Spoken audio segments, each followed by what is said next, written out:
Hello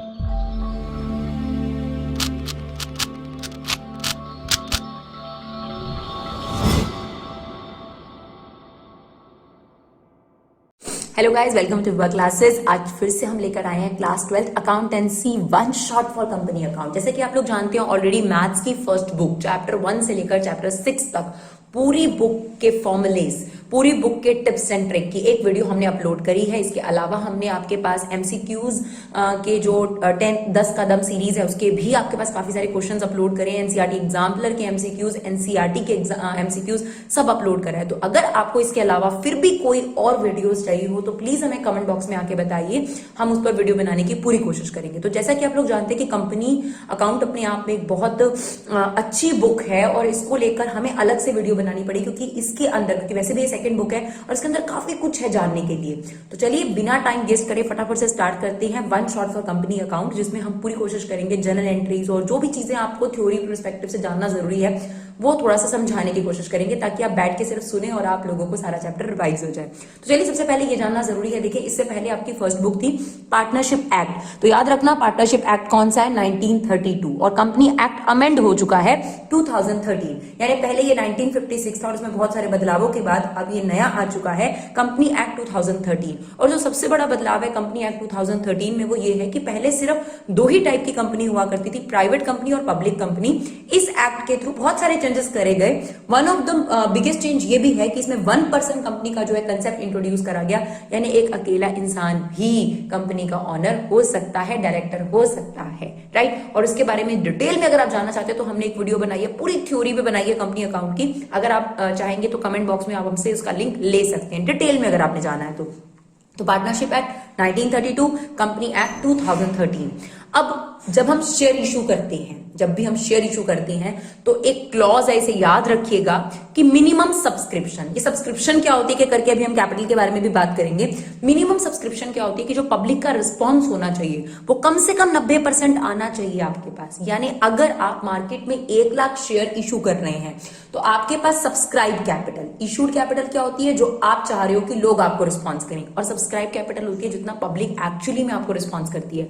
तो वो response कम से कम 90% होना चाहिए। यानी अगर कंपनी ने 1 लाख शेयर्स इशू करे हैं तो कम से कम मिनिमम है ये 90,000 शेयर का आपके पास सब्सक्रिप्शन आना चाहिए। और अगर ऐसा नहीं है तो आपको ये सारा सब्सक्रिप्शन वापस कर दोबारा से इशू करना पड़ेगा, राइट। इसके अलावा एक बहुत इंपॉर्टेंट डिफरेंस है बच्चों, इसे जरूर याद रखिएगा कि कैपिटल रिजर्व और रिजर्व कैपिटल में क्या डिफरेंस होता है। इससे पहले मैं आपको यहां पर ये चीज बताती हूँ, फिर मैं आपके पास रिजर्व कैपिटल और कैपिटल रिजर्व पर आती हूँ। सबसे पहले हम जानते हैं कि टाइप्स ऑफ कैपिटल क्या होती है, राइट। तो टाइप्स ऑफ कैपिटल में सबसे पहली है आपकी authorise capital, registered capital, nominal capital. ये मैक्सिमम कैपिटल होती है जब भी कोई कंपनी फॉर्म होती है। हमने पढ़ा है एक डॉक्यूमेंट होता है मेमोरेंडम ऑफ एसोसिएशन, जिसमें 5 से 6 इंपॉर्टेंट क्लॉज होते हैं, जिसमें एक ये क्लॉज भी होता है कि वो ये बताती है कि मेरी ऑथोराइज कैपिटल कितनी होगी, यानी मेरी रजिस्टर्ड कैपिटल कितनी होगी, यानी मैक्सिमम कैपिटल कितनी होगी जो मैं पब्लिक से बोरो कर सकता हूं। अब देखिए, जब आप पब्लिक से बोरो की बात कर रहे हैं तो इसका मतलब कहीं ना कहीं ये पब्लिक कंपनी के बारे में ज्यादा काम करती है, और जो आप कंपनी अकाउंट भी पढ़ रहे हैं वो पब्लिक कंपनी के ज्यादा है, because private company share issue नहीं करती मार्केट में। ये बात हम बहुत अच्छे तरीके से जानते हैं। तो हम जब शेयर्स की बात करते हैं तो ऑब्वियस सी बात है वो पब्लिक कंपनी के बारे में बात आ जाती है, और पब्लिक कंपनी में ऑथोराइज, इशूड और सब्सक्राइब कैपिटल का कंसेप्ट आपके पास फॉलो होगा, राइट। तो authorise capital is the maximum amount of loan as a share capital which can be taken by the company from the public, जहां से भी आप ले रहे हैं। तो इट्स अ मैक्सिमम अमाउंट जो कंपनी बोरो कर सकती है, राइट। अब इशूड कैपिटल क्या होती है, ये तो मैक्सिमम कैपिटल हो गई जिस ब्रैकेट के अंदर ही कंपनी को लोन लेना है ना, कि जब एक कंपनी बनी तो उसने बता दिया कि मुझे इतना मैक्सिमम लोन लेना है। अब धीरे धीरे कंपनी को जितना जितना लोन चाहिए कंपनी उतना लेती जा रही है, ठीक है ना। अब जैसे ऑथोराइज कैपिटल क्या है कि आपने कहा अपने पेरेंट्स को कि आप हमें हमारे अकाउंट में 10-20 लाख रुपए डाल दीजिए। टोटल मिला के आपके पेरेंट्स ने कहा कि एक एस्टीमेट ढंग का बताओ, हम आपके अकाउंट में डालेंगे, आपको उसी से अपनी पढ़ाई करनी है, उसी से अपने खर्चे चलाने हैं, ताकि आप मनी की इंपॉर्टेंस समझ सको। That is what authorise capital, maximum capital. तो आपने कहा जी 15 लाख रुपए डाल दीजिए, क्लास 8 से क्लास 12 तक का जितना भी खर्चा है, हो सकता है क्लास 8 से लेकर अब ग्रेजुएशन तक का खर्चा कह रहे हैं सारा मैं इसी में से करूंगी। अब धीरे धीरे जितना आप हर साल निकाल रहे हैं that is what issued capital. बिल्कुल इसी तरीके से कंपनी ने अपनी मैक्सिमम कैपिटल जो है फिक्स कर दी, ऑथराइज कैपिटल। अब कंपनी को जितनी जितनी जरूरत होगी कंपनी पब्लिक से जाकर मांगेगी, उसे कहते हैं इशूड कैपिटल। तो issued capital is a part of authorise capital, या आप कह सकते हैं it is less than the authorise capital, right. तो आपके पास इशूड कैपिटल, आपने लोगों को रिस्पॉन्स के लिए भेजा। अब सब्सक्राइब कैपिटल क्या होती है? सब्सक्राइब कैपिटल होती है वो कैपिटल जो एक्चुअली में पब्लिक आपको रिस्पॉन्स करती है। अब पब्लिक ओवर सब्सक्राइब भी कर सकती है, अंडर सब्सक्राइब भी कर सकती है और पार सब्सक्राइब भी कर सकती है। पार सब्सक्रिप्शन का मतलब होता है जितने के लिए आपने शेयर मांगे, यानी जितना आपका इशूड था, अगर उतना ही लोगों का रिस्पॉन्स आ गया, यानी 1 लाख सीटें आपके पास और 1 लाख ही स्टूडेंट्स आपको अप्लाई कर दें, तो आपका इशूड और सब्सक्राइब इक्वल हो गया, राइट। और अगर ऐसा है कि 1 लाख के बदले में 90,000 ही लोग आपको रिस्पॉन्स करें, इसको बोलते हैं अंडर सब्सक्रिप्शन। और अगर 1 लाख आपके पास शेयर्स हैं लेकिन पब्लिक ने रिस्पॉन्स कर दिया 1.5 लाख के लिए या फिर उससे ज्यादा के लिए, तो उसे बोलते हैं ओवर सब्सक्राइब्ड। लेकिन याद रखिए सब्सक्राइब कैपिटल कभी भी इशूड कैपिटल से ज्यादा नहीं हो सकती, इस बात को हमेशा याद रखिएगा। उसके बराबर हो सकती है लेकिन उससे ज्यादा कभी नहीं हो सकती। क्लियर? अब सब्सक्राइब कैपिटल की जब बात करेंगे तो उसमें 2 कैटेगरीज आती हैं, फुल्ली पेड अप और नॉट फुल्ली पेड अप। अगर कंपनी ने अपना शेयर है, फॉर एग्जांपल एक कागज 10 रुपए का है, ठीक है। अब कंपनी ने 10 रुपए का शेयर है और 10 रुपए लोगों से मांग लिए और सबने दे भी दिए, पर शेयर कंपनी ने 10 रुपए मांगे और सबने 10 रुपए दे दिए, तो ये बनेगा subscribed and fully paid up, ठीक है। नॉट फुल्ली पेड अप के 2 केस हैं। अगर कंपनी ने अपने 10 रुपए में से अभी मांगे ही 7 रुपए हैं, कॉल्ड अप ही कंपनी का 7, तो बनेगा subscribed and not fully paid up. मान लीजिए 1 लाख शेयर है और एक शेयर 10 रुपए का है, और मान लेते हैं कि रिस्पॉन्स भी 1 लाख शेयरों का ही आया। कंपनी ने 7 रुपए मांगे तो 1 लाख इंटू 7, ये बन गई आपकी subscribed and not fully paid up. अच्छा, ऐसा भी हो सकता है कि कंपनी ने पूरे 10 रुपए मांग लिए, ठीक है ना, लेकिन ऐसा है कि 1 लाख में से 10,000 एक शेयर होल्डर है, 10,000 वाला, उसने डिफॉल्ट डाल दिया, तो जो 90,000 वाले शेयर होल्डर हैं वो चले जाएंगे फुल्ली पेड अप में क्योंकि उन्होंने पूरे पैसे दे दिए, और जो 10,000 वाले हैं उन्होंने आपको 3 रुपए नहीं दिए, तो जितने भी उन्होंने दिए 10,000 इंटू 7 वो आपका subscribed and not fully paid up में आएगा। यानी जब भी कंपनी ने पूरे पैसे मांगे और पूरे मिल गए तो फुल्ली पेड अप, जब कंपनी ने ही पूरे नहीं मांगे तो फुल्ली पेड अप कहां से हो सकता है, तो नॉट फुल्ली पेड अप। और अगर कंपनी ने पूरे पैसे मांगे, कुछ लोगों ने दे दिया कुछ लोगों ने नहीं, तो जिन्होंने दे दिया वो फुल्ली पेड अप की कैटेगरी में, और जिन्होंने डिफॉल्ट डाल दिया यानी कॉल इन एरियर वाले किस कैटेगरी में आते हैं, subscribed and not fully paid up में। और जब हम बात करते हैं कि इशूड कैपिटल में कौन कौन सी कैपिटल आती है, तो एक कंपनी जो है वो इशू अपने प्रमोटर्स को भी करती है, यानी जो एमओए में साइन करते हैं, प्रमोटर्स ही होते हैं generally signatory of MOA. MOA is a memorandum of association, it's a main document of the company, जिसमें कंपनी का नेम क्लॉज, कंपनी का रजिस्टर्ड ऑफिस क्लॉज, कंपनी की ऑथराइज कैपिटल, जो मेन चीजें होती हैं, लिमिटेड लाइबिलिटी क्लॉज, ये सारे क्लॉजेस होते हैं। और आर्टिकल ऑफ एसोसिएशन दूसरा डॉक्यूमेंट होता है जो एमओए से बनता है, उसमें कंपनी के इंटरनल रूल्स एंड रेगुलेशंस होते हैं, राइट। और वो आपका इंटरनल डॉक्यूमेंट है आर्टिकल ऑफ एसोसिएशन। उसमें कंपनी ये बताती है कि कितने type of share company issue करेगी, यानी कंपनी किन रूल्स एंड रेगुलेशंस पे काम करेगी, डायरेक्टर्स कब कब रोटेट करे जाएंगे, डायरेक्टर की रिम्यूनरेशन क्या होगी, internal rules and regulation, that is AOA all about article of association. जब कंपनी शेयर इशू करती है तो कंपनी किस किस को शेयर इशू कर सकती है, यानी इशूड कैपिटल में कौन कौन आता है। अगर आप अपने शेयर सिग्नेटरीज को इशू करते हैं, यानी प्रमोटर्स को इशू करते हैं, अंडरराइटर्स को इशू करते हैं, या अपने शेयर आप पब्लिक को इशू करते हैं, या अपने शेयर आपने किसी वेंडर को इशू करे, अगर आपने उनसे कोई एसेट या फिर कोई बिजनेस बाय किया, तो ये सभी लोग जिनको आप शेयर इशू कर रहे हैं, इररिस्पेक्टिव ऑफ दिस किस चीज के बदले में आप शेयर इशू कर रहे हैं, वो सब इशूड कैपिटल और सब्सक्राइब कैपिटल का हिस्सा बनते हैं, राइट।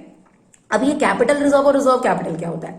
देखिए, रिजर्व कैपिटल वो कैपिटल होती है जो सिर्फ तभी मांगी जाती है, जो कंपनी ने रिजर्व करके रखी है, वो लोगों से या पब्लिक से तब मांगी जाएगी जब कंपनी का डिसोल्यूशन होगा या कंपनी वाइंड अप होगी, ठीक है। जब कंपनी वाइंड अप होगी तब के लिए सुरक्षित रखा गया। जैसे कि आपकी, अगर आप पेट्रोल में देखेंगे तो रिजर्व होता है ना, रिजर्व क्या होता है, जब आपका पेट्रोल बिल्कुल एंड मोमेंट पे खत्म होने वाला होगा तब आप उस रिजर्व पेट्रोल का इस्तेमाल करते हैं ना, बिल्कुल रिजर्व, बिल्कुल फाइनल चीज है जिसका बिल्कुल लास्ट मोमेंट पे इस्तेमाल करा जाता है। बिल्कुल इस तरीके से कंपनी कुछ पैसा शेयर होल्डर से अनकॉल्ड रखती है, अभी मांगा नहीं होता, इसलिए रखा होता है प्रोटेक्टेड, कि जब कंपनी कल को वाइंड अप होगी एंड कंपनी को अमाउंट नीडेड होगा तो वो कैपिटल जो कंपनी मांगेगी, कंपनी के वाइंड अप यानी कंपनी के डिसोल्यूशन यानी कंपनी के बंद होने पर जब कंपनी को पैसे की जरूरत पड़ेगी तो वो पैसा जब मांगा जाएगा तो उसे कहा जाता है रिजर्व कैपिटल, ठीक है। और इसी शब्द को अगर हम रिवर्स कर दे तो मीनिंग बिल्कुल बदल जाता है, कैपिटल रिजर्व। कैपिटल रिजर्व्स वो रिजर्व्स होते हैं जो प्रॉफिट में से बनाए जाते हैं। देखिए रिजर्व्स मतलब सेविंग्स होती है ना, तो आपके पास capital reserve is that type of saving जो ऐसे प्रॉफिट से बनाई जाती है जो कैपिटल प्रॉफिट्स होते हैं। कैपिटल प्रॉफिट जो बिजनेस को कभी कभार होते हैं, जैसे आप लोगों ने चैप्टर तो पढ़ ही लिया होगा, आप रिवीजन के लिए आए हैं, जब हम शेयर फोरफिट करते हैं और जो फायदा हमें होता है फोरफिट के टाइम पर वो हम कैपिटल रिजर्व में डालते हैं। इसके अलावा और भी चीजें कैपिटल रिजर्व में जाती हैं, जैसे कि अगर आपने बिजनेस को बेचा और उससे आपको प्रॉफिट हुआ, या आपने किसी का बिजनेस खरीदा और सस्ते में खरीद लिया तो आपका कैपिटल रिजर्व हो सकता है, या आपने कोई एसेट बेची उससे जो प्रॉफिट हुआ वो भी कभी कभार होता है।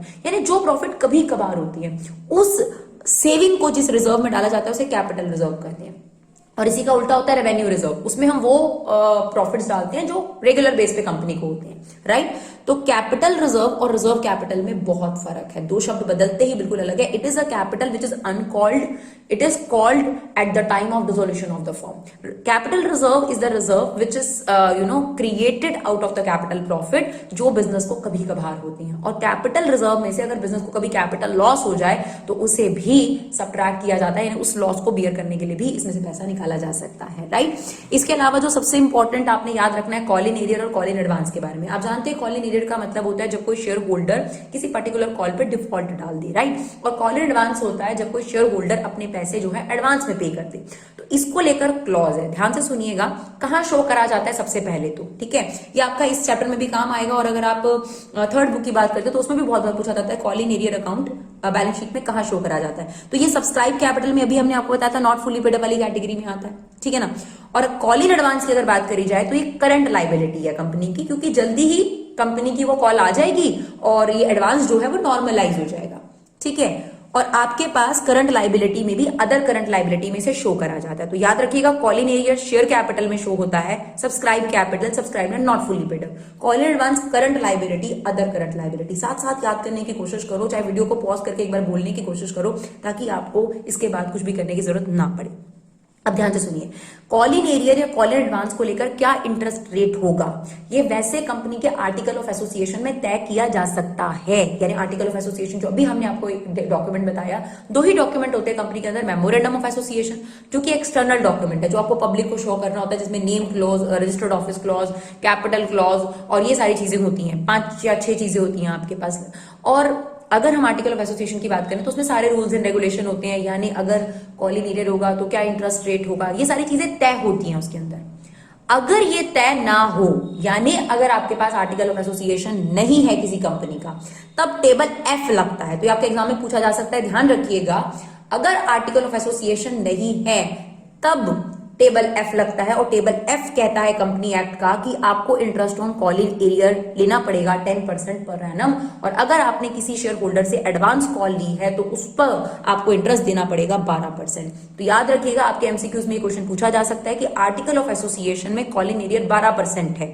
अब आप बताइए which of the following is correct, तो आप लोग 10% पे चले जाएंगे।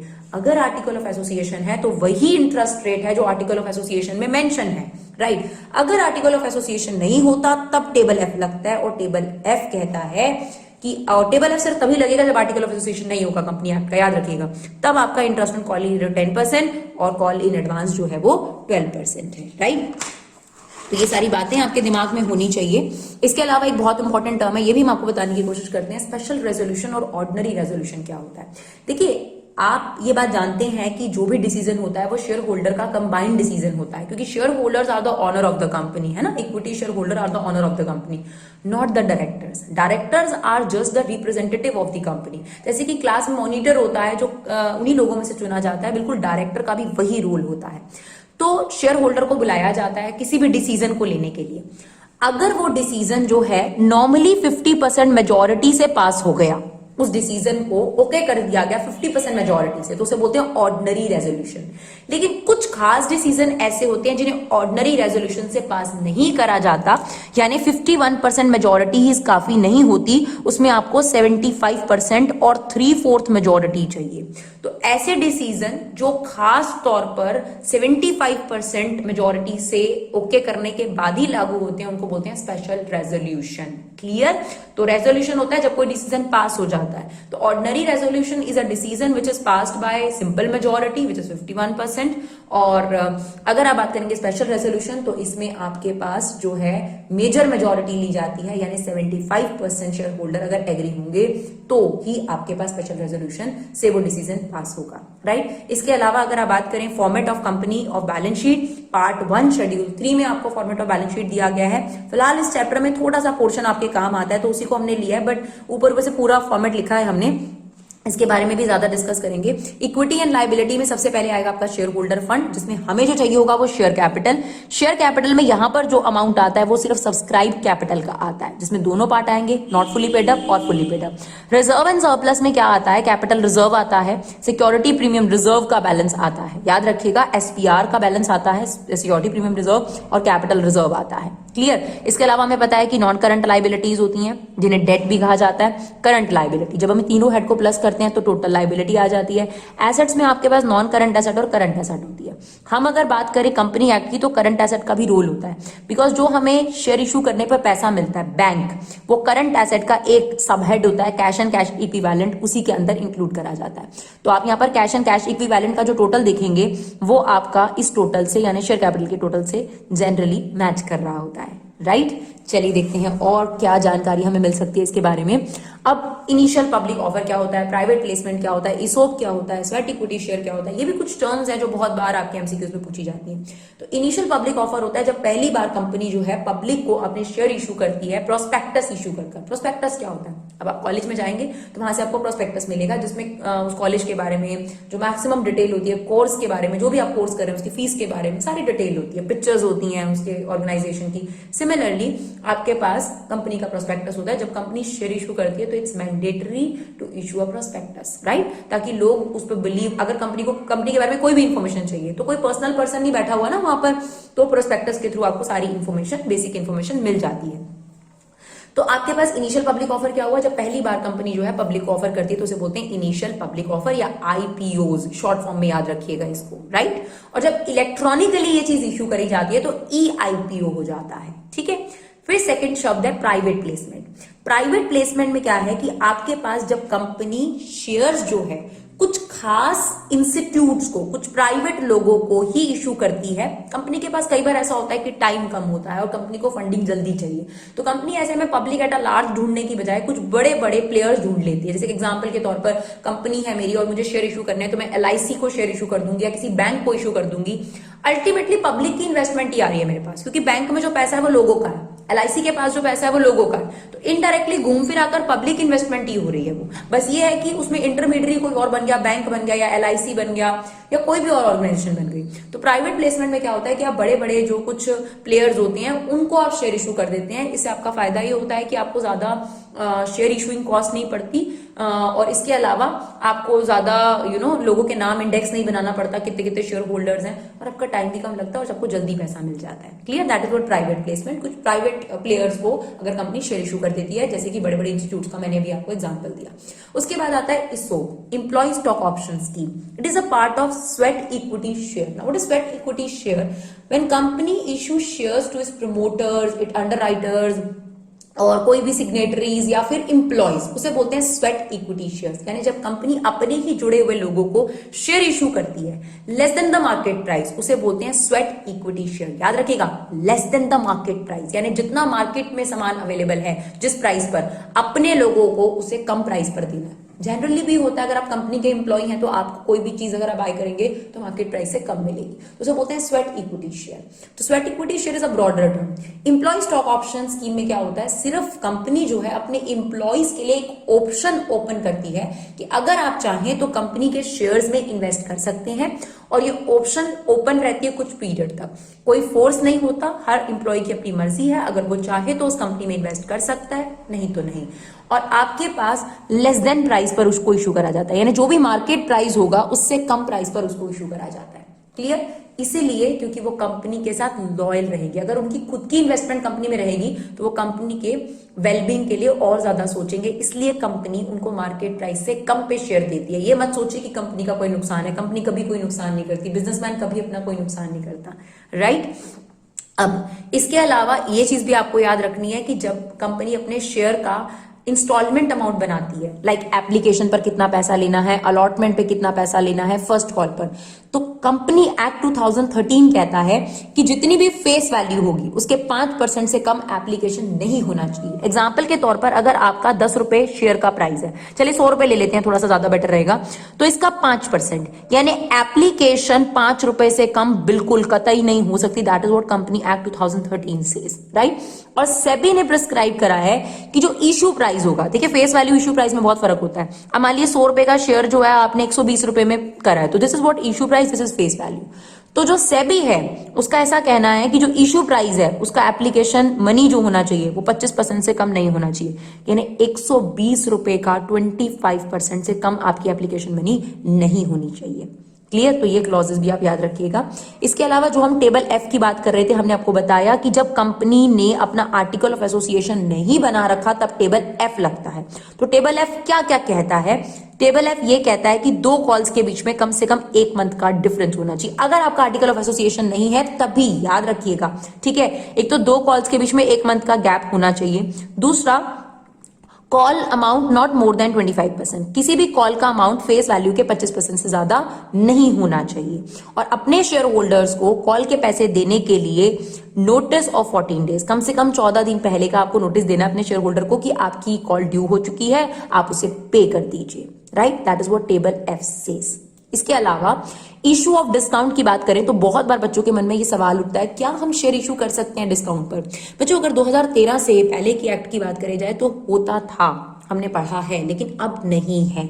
इशू आप डिस्काउंट पे नहीं कर सकते। सेक्शन 53 कहता है not allowed to issue share at discount, but रुकिए, section 54 allow sweat equity share, क्योंकि अभी आपने देखा कि हमने स्वेट इक्विटी शेयर के बारे में बताया, ये ऐसे शेयर होते हैं जो कंपनी अपने इंटरनल लोगों को, जैसे कि प्रमोटर्स हो गए, सिग्नेटरीज हो गए, या डायरेक्टर्स हो गए, या फिर आपके एम्प्लॉइज हो गए, इन लोगों को मार्केट प्राइस से कम पे शेयर इशू कर रही है। तो एक तरीके से इन्हें डिस्काउंट पे शेयर इशू कर रही है ना, तो ये सेक्शन 54 अलाउ करता है कि आप ऐसा कर सकते हैं, ठीक है ना। तो सेक्शन 53 अगर आप पब्लिक को शेयर इशू कर रहे हैं तो बिल्कुल डिस्काउंट पे शेयर अलाउड नहीं है, लेकिन अगर आप अपने ही लोगों को शेयर इशू कर रहे हैं, एम्प्लॉइज या फिर प्रमोटर्स या फिर जो और लोग हैं, तो आप डिस्काउंट पे शेयर इशू कर सकते हैं। That is what section 54 says. इसके अलावा एक बहुत इंपॉर्टेंट टॉपिक है बच्चों, इसे तो जरूर याद रखना कि जब शेयर प्रीमियम पर इशू करे जाते हैं और जो प्रीमियम कंपनी के पास कलेक्ट होता है, उस प्रीमियम का इस्तेमाल सेक्शन 52 सब सेक्शन 2 के अंडर आप कहां कर सकते हो, उस प्रीमियम का इस्तेमाल कहां किया जा सकता है, इसे ध्यान से समझिएगा। वेरी इंपॉर्टेंट टॉपिक, बहुत आता था एग्जाम में, अभी भी आपके चांसेस पूरे हैं। सबसे पहले तो जब कंपनी को बोनस शेयर इशू करने, ये बोनस शेयर्स क्या होते हैं मैम? देखिए बच्चों, अगर आप जब कंपनी की मीटिंग होती है, जिसे एनुअल जनरल मीटिंग बोलते हैं, एजीएम, साल के एंड में जनरली, ठीक है ना, बीच में भी मीटिंग्स हो सकती हैं, बट एक पक्की मीटिंग होती है एनुअल जनरल मीटिंग, ठीक है। उसमें जब शेयर होल्डर्स के जो प्रॉफिट होते हैं उसको डायरेक्टर कहते हैं कि आपको डिस्ट्रीब्यूट ना कर ही हम अपने पास रख रहे हैं ताकि हम कंपनी की ग्रोथ के लिए इसे री इन्वेस्ट कर सके।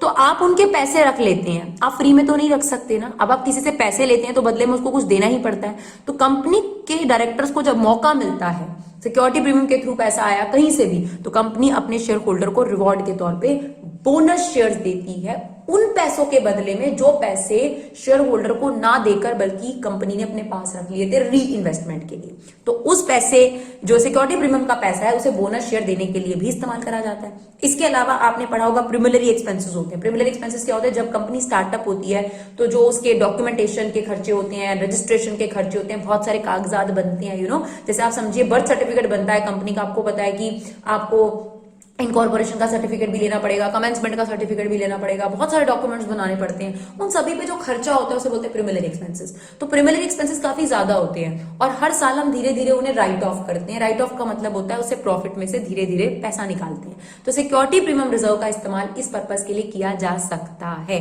इसके अलावा शेयर इशू पर जो भी हमारे खर्चे हुए हैं, जिन्हें हम फ्लोटेशन कॉस्ट कहते हैं, जैसे कि प्रोस्पेक्टस से रिलेटेड कॉस्ट और भी एक्सपेंसेस होते हैं, उन सभी एक्सपेंसेस को भी हम सिक्योरिटी प्रीमियम के पैसों में से बेयर करवा सकते हैं। यानी सिक्योरिटी प्रीमियम से जो पैसा कलेक्ट हुआ है उसमें से ये खर्चे भी हम जो है बेयर कर सकते हैं। इसके अलावा जैसे कि प्रेफरेंस शेयर रिडीम होते हैं या डिबेंचर रिडीम होते हैं। रिडीम का मतलब होता है आपको प्रेफरेंस और डिबेंचर का पैसा वापस करना पड़ता है एक टाइम बाद, यानी लोन वापस करना। तो जब आप लोन वापस करते हैं तो कई बार आप प्रॉमिस कर देते हैं लोन लेते वक्त कि हम आपको 100 रुपए के बदले में 110 रुपए देंगे, यानी आपकी रिडम्पशन जो होगी, जो रीपेमेंट होगी, वो एक्स्ट्रा अमाउंट पर होगी, 10 रुपए आपको एक्स्ट्रा मिलेंगे।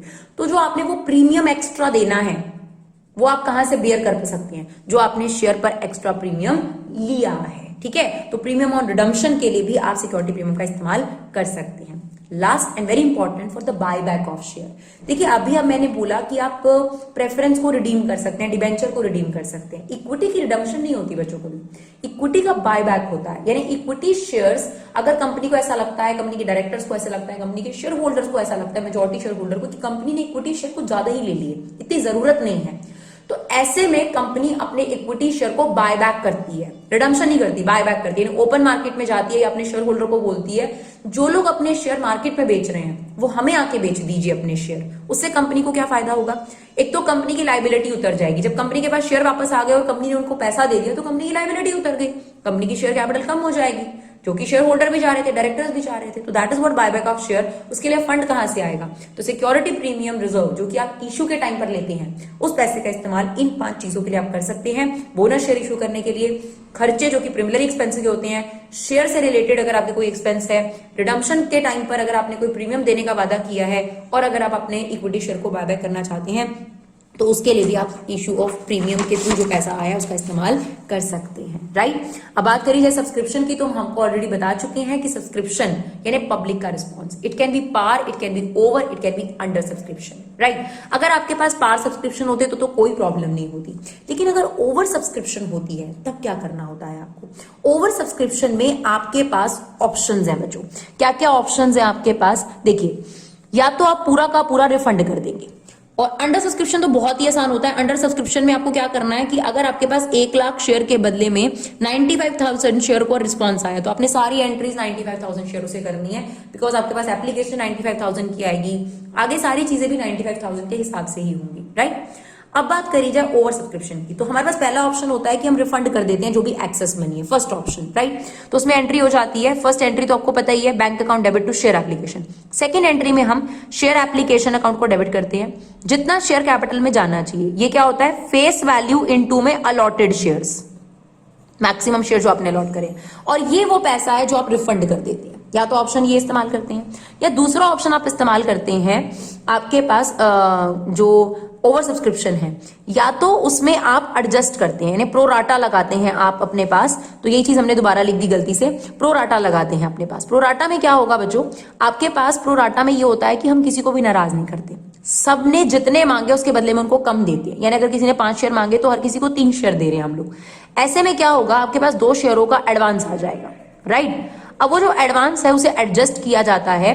अगर क्वेश्चन में लिखा हुआ है कि आप अलॉटमेंट के बाद भी एडजस्ट कर सकते हैं तो आप आगे भी एडजस्ट करेंगे। अगर ऐसा नहीं लिखा हुआ तो कंपनी एक्ट के अकॉर्डिंग आप सिर्फ अलॉटमेंट तक एडजस्ट करते हैं, और जो भी एक्स्ट्रा पैसा अलॉटमेंट के बाद बचता है उसे वापस कर दिया जाता है। तो अगर प्रोराटा लगा है तो हमारे पास होता है share application account debit. Share capital में कितना जाता है? फेस वैल्यू एप्लीकेशन की और जितने आपने अलॉट करे हैं शेयर। अगर आपने कुछ रिफंड करा है तो टू बैंक आएगा। अगर आपका सारा पैसा अलॉटमेंट पे एडजस्ट हो गया तो अलॉटमेंट लिख दो, और अगर ऐसा है कि आपका पैसा जो है वो अलॉटमेंट के बाद भी कॉल्स पे एडजस्ट हुआ है तो उन कॉल्स का नाम आ जाएगा, जैसे कि शेयर फर्स्ट कॉल या शेयर फाइनल कॉल, राइट। और कंपनी इनका मिक्स भी इस्तेमाल कर सकती है, रिफंड और क्या कहते हैं, प्रोराटा, राइट। तो ये एंट्री उसी का मिक्स है कि कुछ रिफंड कर दिया, कुछ को प्रोराटा दे दिया। तो ये एंट्री ऐसे ही बनेगी, share application to share capital to bank. इसमें आपने जो रिफंड करा, इसमें जो आपने अलॉटमेंट पे एडजस्ट करा, इसमें जो आपने कॉल्स पर एडजस्ट करा, राइट। और एक बात जो आपको बहुत ज्यादा ध्यान रखनी है कि जब प्रोराटा अलॉटमेंट होता है और जब आप एक्सेस मनी, बहुत सारे बच्चों को इसमें न्यूमेरिकल्स में सॉल्व करने में दिक्कत होती है, तो हमने कुछ 2 शॉर्टकट्स भी लिए हैं और वो भी आपके काम आएंगे आपको कैपिटल रिजर्व वगैरह वगैरह निकालने के लिए, तो उसे भी जरूर देखिएगा, अभी आने वाला है वो। प्रोराटा अलॉटमेंट जब करी जाती है, जो एक्सेस मनी आती है, ध्यान से सुनिएगा, जब एक्सेस मनी आती है तो सबसे पहले जो एक्सेस मनी आई है उसको, अब मान लीजिए अलॉटमेंट 5 + 3 रुपए है, राइट। तो सबसे पहले आपने ये देखना है कि फेस वैल्यू के पूरे पैसे आए हैं या नहीं है। सबसे पहले अगर फेस वैल्यू के पूरे पैसे आ गए, फिर आप देखो कि उसमें प्रीमियम का कितना अमाउंट आया है। है ना। तो पहली प्रेफरेंस फेस वैल्यू को दी जाएगी और फिर सिक्योरिटी प्रीमियम आएगा जब आप एक्सेस मनी को एडजस्ट कर रहे हैं। अगर एक्सेस मनी ज्यादा नहीं है तो, यानी अगर आपके पास एक्सेस मनी 6 रुपए है तो सबसे पहले आप ये कहेंगे 5 रुपए फेस वैल्यू के आ गए, 1 रुपया प्रीमियम का आ गया। और अगर बाई चांस इस बंदे ने डिफॉल्ट डाल दिया तो आप ये बोलेंगे कि इसने 2 रुपए प्रीमियम नहीं दिया, क्योंकि फेस वैल्यू के पूरे दे चुका था ये एक्सेस, क्योंकि 6 रुपए एक्सेस आए थे इसके। तो 5 शेयर कैपिटल के 1 रुपया इसका प्रीमियम का आ चुका है, 2 रुपए इसके प्रीमियम के नहीं है। तो जब आप इसको डिफॉल्टर मानेंगे तो आप इसको अलॉटमेंट का डिफॉल्ट 2 रुपए का मानेंगे और प्रीमियम पे भी इसका 2 रुपए का ही डिफॉल्ट है, राइट। चलिए देखते हैं और क्या कंसेप्ट है हमारे पास। एक जो बहुत इंपॉर्टेंट टॉपिक है इसके अंदर, issue for consideration other than cash, यानी जब कंपनी शेयर इशू करती है लेकिन बदले में पैसा ना लेकर बदले में या तो कोई एसेट ले लेती है, कोई सर्विसेज ले लेती है। देखिए एक सिंपल सी बात है, हमें पैसा क्यों चाहिए? क्योंकि कंपनी उस पैसे से बाद में कोई एसेट बाय करेगी। तो अगर मान लीजिए कोई ऐसा वेंडर मिल जाता है जो आपको डायरेक्टली वो एसेट देने को ही तैयार है, तो आप उसी को शेयर दे दीजिए, है ना। घूम फिर आके जाएंगे, पहले पब्लिक से पैसा लेंगे, फिर उस पैसे से एसेट लेंगे। अगर आपको ऐसा वेंडर ही मिल जाए जो आपको एसेट दे दे तो आप डायरेक्टली उसे शेयर दे सकते हैं। अगर वो ये चीज बार्टर सिस्टम रेडी है कि हाँ ठीक है मैं आपके शेयर ले लूंगा, आप मेरी एसेट ले लो, कोई दिक्कत नहीं है, तो उसे ही बोलते हैं issue consideration other than cash. तो इसमें क्या एंट्रीज होती हैं? अगर आपने कोई एसेट बाय करी है तो एंट्री होती है एसेट टू वेंडर, वेंडर आपकी लायबिलिटी होता है, और फिर वेंडर को आप शेयर देती है। शेयर आप एट पार भी दे सकते हैं, एट डिस्काउंट भी दे सकते हैं, प्रीमियम भी दे सकते हैं, इस बात को याद रखिएगा, ठीक है ना। तो यहां पर भी डिस्काउंट है। तो vendor to share capital to security premium, नहीं सॉरी, पार और प्रीमियम पर ही दिया जा सकता है, राइट। जो सबसे इंपॉर्टेंट चीज है, तो एंट्री क्या हो जाएगी? Vendor to share capital. अगर आपने पार पे दिया तो शेयर कैपिटल तक, और अगर आपने प्रीमियम पे दिया तो share capital to security premium reserve. यहां पर आपकी फेस वैल्यू आती है और यहां पर आपका प्रीमियम का अमाउंट आएगा जो भी है। जैसे फॉर एग्जांपल अगर आपने 100 का शेयर 110 में इशू करा है तो यहाँ 100 और यहाँ पर 10 रुपए। अब जो सबसे इंपॉर्टेंट चीज होती है वो नंबर ऑफ शेयर्स। तो वो कैसे निकलता है? अमाउंट पेबल, जितना भी अपने वेंडर को पे करना होगा शेयर्स के पेमेंट के थ्रू, अपॉन में इशू प्राइस, जैसे कि ये, ठीक है। उससे आपके पास नंबर ऑफ शेयर निकल आएंगे, उसे यहां पर मल्टीप्लाई कर दीजिएगा, राइट। अगर आपने किसी का बिजनेस खरीदा है, ठीक है, तो एंट्री होती है सारी एसेट्स डेबिट हो जाएंगी, जो भी पर्टिकुलर एसेट्स हैं सारी डेबिट हो जाएंगी टू लायबिलिटी, और वेंडर भी हमारी लायबिलिटी है। अब मान लीजिए आपने 5 लाख रुपए की एसेट खरीदी और 3 लाख रुपए की उसकी लायबिलिटीज है, ठीक है। तो अब अपने वेंडर को कितने देने हैं? 2 लाख। लेकिन अगर आप वेंडर को 4 लाख रुपए दे रहे हो तो आप एक्स्ट्रा क्यों दे रहे हो? बिकॉज 1 लाख रुपए उसकी गुडविल है, तो डेबिट में आपके पास बैलेंसिंग फिगर बच जाएगी गुडविल। ऐसा भी हो सकता है कि आप वेंडर को सिर्फ 1 लाख दे रहे हो, देने कितने हैं? 2 लाख, आप 1 लाख दे रहे हो, तो 1 लाख की बचत हो गई, तो आपके पास बच जाएगा कैपिटल रिजर्व। तो दोनों में से कोई एक चीज बचेगी।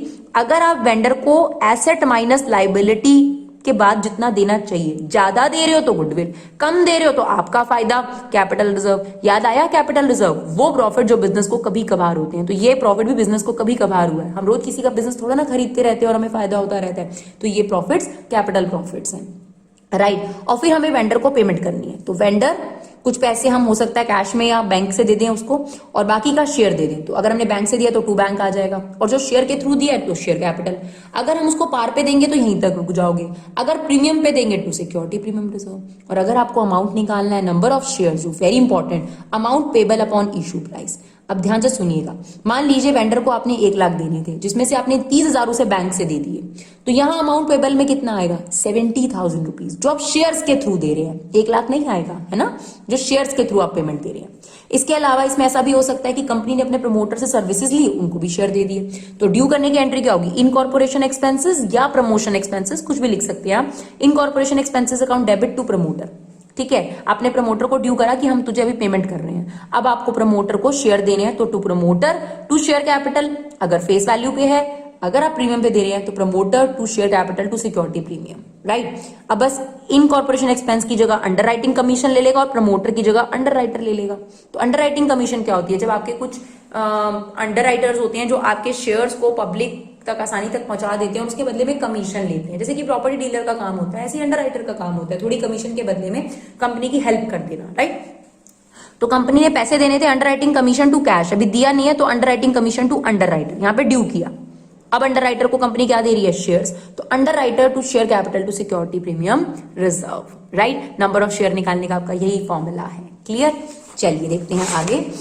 अब आपके पास जो सबसे इंपॉर्टेंट टॉपिक है, जो सबसे ज्यादा आपको परेशान करता है, वो है four feature and re issue. तो उसको समझते हैं, उसकी एंट्री समझते हैं और उसका कुछ फॉर्मूला भी देखेंगे। तो चलिए सबसे पहले ध्यान रखिए कि फोर फीचर का मतलब क्या होता है। शेयर जब्त कर लेना। जब कंपनी शेयर होल्डर को बार बार बताने के बाद भी, वो इंटीमेट करने के बाद भी, नोटिस देने के बाद भी वो कंपनी के अमाउंट जो है, ड्यू अमाउंट है, वो पे नहीं करता, तो कंपनी उसके शेयर कर लेती है जब्त। कंपनी उसके शेयर होल्डिंग भी जब्त कर लेती है और जो पैसा उसने दिया है वो भी जब्त कर लेती है। यानी इस दिन के बाद से उसकी जो शेयर होल्डर होने की जो पावर है, ऑनर होने की जो पावर है, वो फिनिश हो जाती है। राइट। अब जब आप फोरफीचर की एंट्री करते हैं तो आपको ये ध्यान देना जरूरी है कि इशू कैसे करा गया, पार पर या प्रीमियम पर। अगर पार पे किया गया तो कोई बात नहीं, एंट्री हो जाती है शेयर कैपिटल डेबिट। अब आपने अपनी लाइबिलिटी कैंसिल करनी है तो share capital debit to share forfeited to calls in arrear. ध्यान से सुनिएगा, शेयर कैपिटल में आता है जितना कंपनी ने मांगा, कॉल्ड अप अमाउंट। ठीक है। शेयर फोरफिट में आता है जितना उसने आपको दे दिया था, वही तो जब्त करोगे ना। और कॉलिन एरियर में जितना उसने आपको नहीं दिया, यानी अनपेड अमाउंट। क्लियर। अब मान लीजिए कि शेयर प्रीमियम पे इशू करे गए। अगर शेयर प्रीमियम पे इशू करेंगे तो दो बातें ध्यान देनी पड़ेगी। क्या उसने प्रीमियम पे कर चुका है और आगे आने वाली कॉल्स पर डिफॉल्ट डाला है। मान लीजिए अलॉटमेंट पे प्रीमियम था और उसने फर्स्ट कॉल और फाइनल कॉल पे डिफॉल्ट डाला, तो वो प्रीमियम दे चुका है। जब वो प्रीमियम दे दे तो भूल जाओ प्रीमियम नाम की कोई चीज भी है क्वेश्चन के अंदर। तो आपकी एंट्री बिल्कुल सेम होगी, share capital to share forwarded to calls in arrear. यहाँ पर क्या आएगा, जितना कंपनी ने मांगा। यहाँ पर आएगा जितना उसने दे दिया, यानी जितना आपको रिसीव हो गया वही आप जब्त करेंगे। और कॉलिन एरियर में जितना उसने नहीं दिया, यानी अनपेड अमाउंट। राइट। अगर उसने प्रीमियम ना दी तब हमारी एंट्री क्या होगी। जब वो प्रीमियम पर डिफॉल्ट डालता है तो हमें सिक्योरिटी प्रीमियम को डेबिट करना है। बहुत बार ये पूछा जाता है कि सिक्योरिटी प्रीमियम इसलिए डेबिट करा गया, क्या वो लॉस या एक्सपेंस है। बिल्कुल नहीं बच्चों। जब आपने अलॉटमेंट ड्यू करी होगी तो आपकी एंट्री हुई होगी share allotment to share capital to security premium.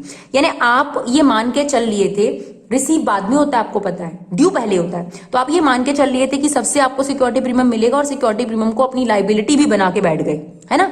लेकिन जब रिसीविंग की बारी आई तो इस पर्टिकुलर पर्सन ने कॉलिन एरियर कर दिया। तो क्योंकि इससे आपको सिक्योरिटी प्रीमियम नहीं मिला है, तो इस प्रीमियम को काटने के लिए कि इसमें से आपको प्रीमियम के पैसे नहीं मिले हैं, इसलिए हम ये डेबिट करते हैं। ठीक है। इसलिए नहीं कि एक्सपेंस या कोई लॉस है। तो जब नहीं मिलता तो सिक्योरिटी प्रीमियम अकाउंट डेबिट, और जितना ना मिले उतना, ध्यान रखिएगा, जितना ना मिले। अभी मैंने आपको क्वेश्चन बताया था कि 5+3 की आपकी अलॉटमेंट है। ठीक है। अब मान लीजिए प्रोराटा का केस है और एक पर्सन ने आपको 6 रुपए दे दिए।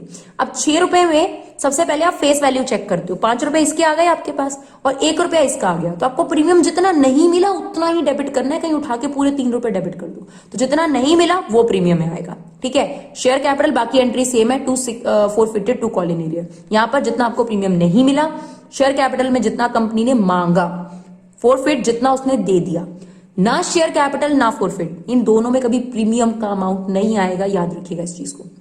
और कॉलिन एरियर जितना उसने नहीं दिया। सिर्फ मैंने 2 चीजें मना करी है, इनमें प्रीमियम का पैसा नहीं आएगा। ठीक है। क्लियर। इसके बाद जो सबसे इंपॉर्टेंट चीज है जो आपको याद रखनी है, मैक्सिमम डिस्काउंट कितना दे सकते हो। यानी जब हम री इशू करते हैं, अब हम री इशू की एंट्री करेंगे, तो री इशू के टाइम पर एक कंपनी मैक्सिमम डिस्काउंट कितना दे सकती है। जब री इशू करते हैं तो आपको पता है री इशू भी डिस्काउंट पर करा जाता है। 10 का शेयर आप 8 में भी इशू कर सकते हो, 10 का शेयर आप 12 में भी इशू कर सकते हो, और 10 का शेयर आप 10 में भी री इशू कर सकते हो। तो आपकी एंट्री हो जाएगी, अगर आपने नॉर्मल में इशू करा है बैंक टू शेयर कैपिटल 10 रुपए 10 रुपए। अगर आपने प्रीमियम पे इशू करा है तो bank to share capital to security premium, यहाँ 12 रुपए आ जाएंगे, यहाँ 10 रुपए और यहाँ पर 2 रुपए। और अगर आपने 10 का शेयर 8 में इशू करा है तो bank account debit, share forfeited, discount नहीं लिखते, शेयर फोरफिटेड अकाउंट डेबिट, क्योंकि फोरफिटेड शेयर पर होने वाला नुकसान है, टू शेयर कैपिटल। तो यहां पर आपके पास 8 आ जाते हैं, यहाँ 2 आ जाते हैं, यहाँ 10 आ जाते हैं। अब वो यही पूछ रहा है, ये जो आप डिस्काउंट दे रहे हो 2 रुपए का, ये कितना मैक्सिमम हो सकता है। ध्यान से सुनिएगा, जितना अमाउंट आपको ऑलरेडी मिल चुका था उस शेयर होल्डर से। यानी अगर 10 का शेयर था और जो पर्सन है उसने आपको 6 रुपए ऑलरेडी दे दिए थे, ध्यान से सुनिएगा, 6 रुपए ऑलरेडी दे दिए थे और 4 रुपए अनपेड थे, तो जो मैक्सिमम डिस्काउंट हो सकता है वो 6 रुपए के बराबर हो सकता है, जितना आपको मिल चुका है। समझ गए बात को। Maximum discount, amount already forfeited. और दूसरा शब्द ध्यान से सुनना, मिनिमम री इशू प्राइस, यानी वो प्राइस बताओ जिस पर आप शेयर री इशू कर सकते हो। तो अगर आप 6 रुपए का डिस्काउंट दे सकते हो, तो अगर मैं 6 रुपए का डिस्काउंट दूं तो मेरा मिनिमम प्राइस क्या होना चाहिए, 4 रुपए। यानी मैं 10 का शेयर 4 रुपए में री इशू कर सकती हूँ। This is the minimum price, इससे कम नहीं।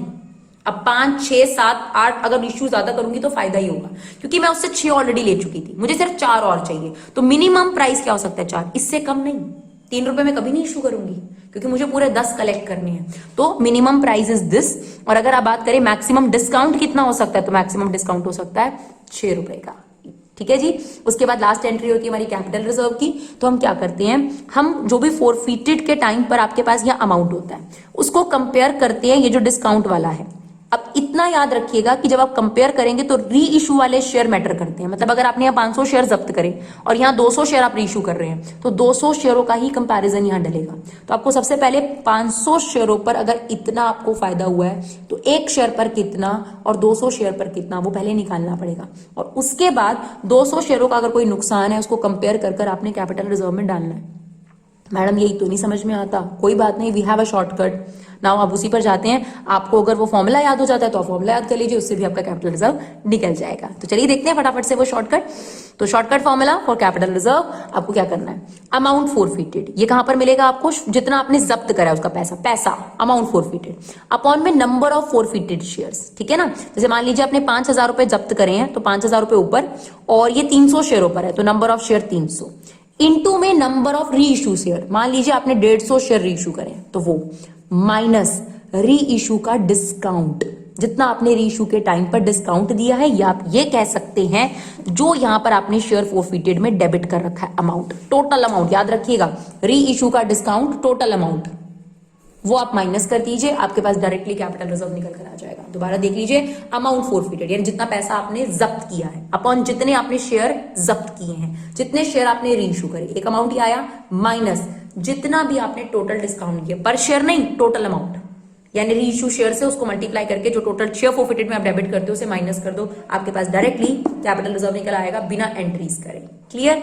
इसके अलावा आपसे ये भी पूछा जा सकता है प्रोराटा रेशियोज क्या होती है, तो पहले अलॉटेड शेयर डालिएगा और फिर अप्लाइड शेयर डालिएगा। ठीक है। जैसे अगर मान लीजिए कि कंपनी ने 2 लाख शेयर्स जो है वो मार्केट में उतारे थे, लेकिन पब्लिक ने रिस्पॉन्स कर दिया 2.5 लाख शेयर के लिए, तो अगर आपसे प्रोराटा रेशियो मांगी जाए तो 2.5 लाख ऊपर और 2 लाख नीचे, और फिर आप निकालेंगे प्रोराटा रेशियोज। क्लियर। इसके अलावा ध्यान रखिएगा कि जब भी हम इस एक और अमाउंट हमारे लिए बहुत डिफिकल्ट होता है, उसके लिए भी हम आपको फॉर्मूला बता रहे हैं। जैसे अगर प्रोराटा का केस हो और हमें ये निकालना हो कि किसी पर्सन ने कॉलिन एरियर कितना करा है अलॉटमेंट पर, तो उसके लिए भी आपके पास शॉर्टकट फॉर्मूला है। ठीक है ना। क्या शॉर्टकट फॉर्मूला है, जितने भी शेयर आपने उसको अलॉट करे थे इनटू में एक शेयर पर अलॉटमेंट की वैल्यू कितनी थी। मान लीजिए आपने उसको 500 शेयर अलॉट करे थे और एक अलॉटमेंट का पैसा है 3 रुपए, तो उसे मल्टीप्लाई करके यहां पर अमाउंट आ गया। लेस क्या करना है, जितने उसने शेयर अप्लाई करे थे, मान लीजिए 800 शेयर उसने अप्लाई करे थे, ठीक है, और शेयर अलॉटेड कितने हैं 500, इनटू में एप्लीकेशन पर शेयर, एक एप्लीकेशन कितने रुपए की थी। आप जब इसमें से उसको माइनस करेंगे तो आपको पता चल जाएगा कि उस पर्टिकुलर पर्सन का अलॉटमेंट पे डिफॉल्ट कितना है, जिसके लिए हम पूरा एक तामझाम करते हैं कि उसके अप्लाइड इतने हैं, फिर अलॉटेड इतने हैं, उसका एक्सेस मनी इतना आया। यहाँ पर आपको 1 मिनट में पता लग जाएगा कि उस पर्टिकुलर जो डिफॉल्टर है उसका अलॉटमेंट पे डिफॉल्ट कितना है, अगर उसकी एक्सेस मनी आई हुई है तो। क्लियर। इसके अलावा एक छोटा सा टॉपिक और है जो हम आपको लास्ट बताना चाहेंगे, और उसके बाद ये हमारी जो वीडियो है ये फिनिश हो जाएगी। प्रेफरेंशियल अलॉटमेंट क्या होती है, ये भी आपकी बुक में है तो आपके पेपर में आ सकती है। देखिए प्रेफरेंस नाम से पता चल रहा है कि आप कुछ लोगों को प्रेफरेंस दे रहे हो, तो ऐसा ही इसकी डेफिनेशन में भी है कि कंपनी अगर प्री डिटरमाइंड प्राइस पर, पहले से डिसाइडेड प्राइस पर कुछ प्री आइडेंटिफाइड लोगों को, जैसे कि कुछ फाइनेंशियल इंस्टीट्यूशंस हो गए या प्रमोटर्स हो गए या सप्लायर्स हो गए, तो उन लोगों को it's like a private placement, right.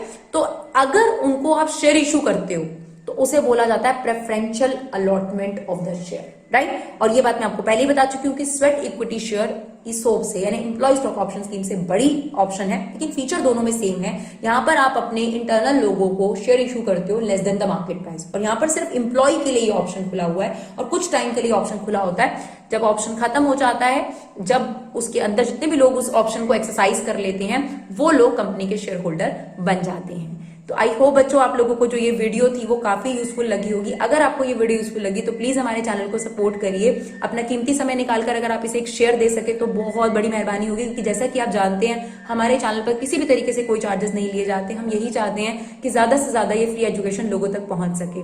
तो अपना कीमती समय निकालिए, शेयर जरूर करिए और कमेंट बॉक्स में आके बताइए अगर आपको किसी भी और तरीके की इस तरीके की वीडियोस जो है चाहिए जिससे आपको एग्जाम में मदद मिल सके। Thank you so much guys for love and support. Keep supporting Vibha classes.